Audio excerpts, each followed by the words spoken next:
तकरीबन 200 के करीब नंबर पहुंच जाएगा कौमी असम्बली में।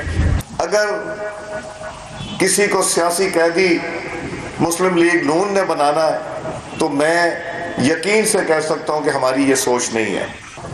ना हम उन चीज़ों पे चलना चाहते हैं जो 2018 से लेकर 2022 में देखा गया कि नैब के केस, FIA के केस और अदालत आला अदलिया ने बाइज्जत बरी कर दिया। पाकिस्तान अब नुकसान नहीं उठा सकता।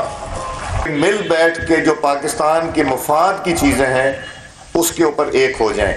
तकरीबन 200 के करीब नंबर पहुंच जाएगा कौमी असम्बली में।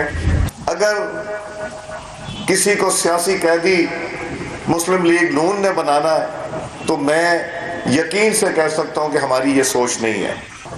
ना हम उन चीज़ों पे चलना चाहते हैं जो 2018 से लेकर 2022 में देखा गया कि नैब के केस, FIA के केस और अदालत आला अदलिया ने बाइज्जत बरी कर दिया। पाकिस्तान अब नुकसान नहीं उठा सकता। मिल बैठ के जो पाकिस्तान के मुफाद की चीज़ें हैं उसके ऊपर एक हो जाएं।